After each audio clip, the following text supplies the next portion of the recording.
तो जो जीसस के साथ यहूदियों ने किया वो हमने बुद्ध के साथ नहीं किया।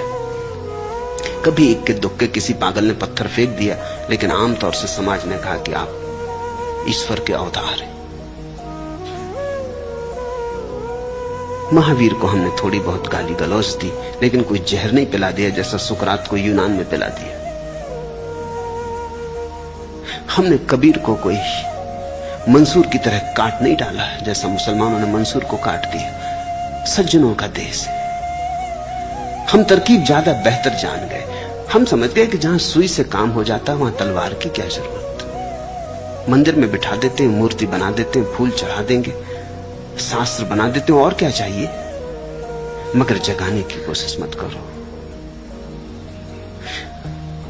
समाज कभी भी नहीं जागेगा। समाज तो सोई हुई भीड़ है। इस भीड़ में से कभी कभी कोई विरला पुरुष जागता है। तो तुम ये तो पूछो ही मत, ये तो बात ही मत करो। मैं तुम्हारी किसी भ्रांति में किसी तरह का सहारा देने को तैयार नहीं। मैं नहीं तुमसे कहता कि मेरे द्वारा नव जागरण आएगा, सारी दुनिया में क्रांति हो जाएगी, राम राज्य स्थापित हो जाएगा। हो चुकी ये पागलपन की बातें बहुत। राम से नहीं हुआ राम राज्य स्थापित, तो किसी दूसरे से कैसे हो जाएगा। कृष्ण से नहीं हुआ, हार गए सिर पटक पटक के। बुद्ध से नहीं हुआ तो मुझसे कैसे हो जाएगा। नहीं, बुद्ध और कृष्ण और राम ने वैसी भ्रांति पाली नहीं, वो भ्रांति तुम पाले हुए हो। बुद्ध तो बार बार कहते हैं कि अपने दिए बनो, मेरे द्वारा कुछ भी ना होगा। महावीर बार बार कहते हैं अपनी शरण जाओ, मेरी शरण आने से क्या होगा।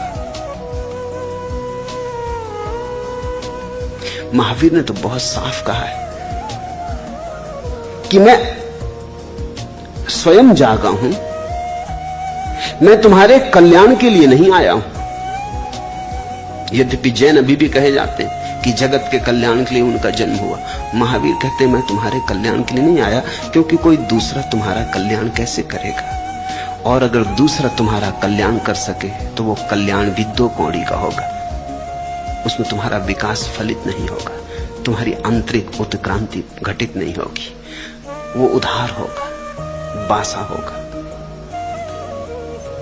तो महावीर कहते हैं अपनी शरण जाओ।